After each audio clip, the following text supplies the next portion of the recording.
In a previous episode, I made an Asian-inspired butternut squash puree. And now I'm going to use that in a ravioli.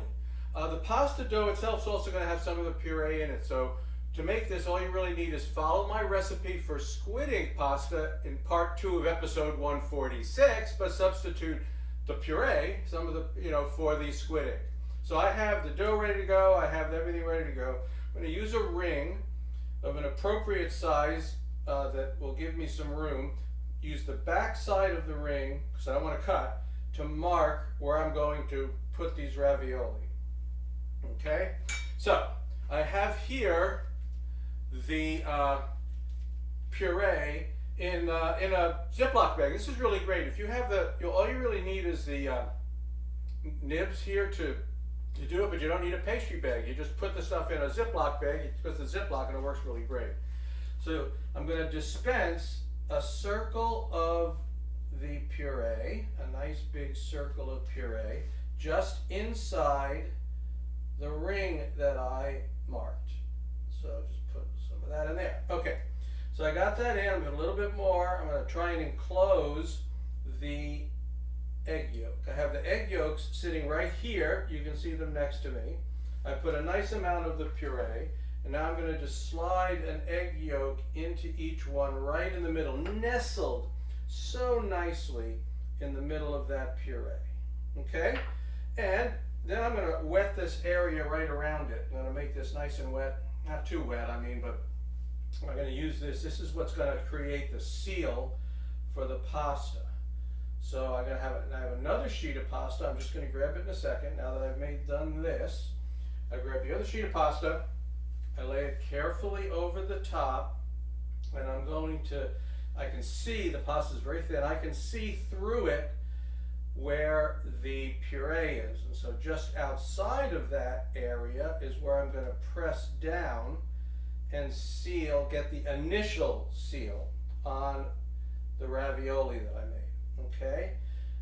So once I got the initial seal, then I take a much larger ring than the one that I had. So I have a larger ring here. And I'm going to go and cut each one of these ravioli. So I got one there, and I do one here. And as I said, I really only have an initial seal on this that I did with my fingers. Now that I've got this off, what I'll do now is I'll go around the whole thing with a fork, and I will press down, not so hard that I push through anything, but just make sure that I have sealed those 2 layers of pasta. All right, so I am going to finish this, sealing these up, and then I'm going to start some water where we're going to cook them.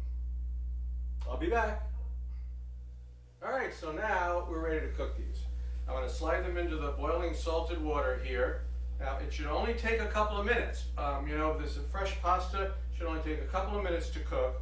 And then what we'll have is the yolks should still be nice and runny. And so what happens is when you cut into them is that they create their own sauce. So we'll come back. All right, they were in for 2 minutes. They came floating to the top, which indicated they were done. And now we're going to see if I get my nice sauce when I cut into it. Cut in here. Oh yeah, look at that. Look at that. We got that nice egg floating out there. And it's mixing, of course, it's going to mix inside with the puree. I give myself a taste here.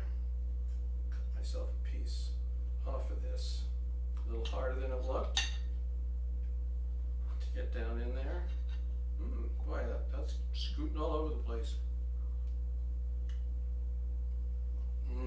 Oh wow. The egg just mixes so perfectly with that puree, and it just makes a wonderful smooth sauce. Don't need anything else on this at all. So there you have it, folks. Butternut squash puree ravioli with egg yolk. See you next time.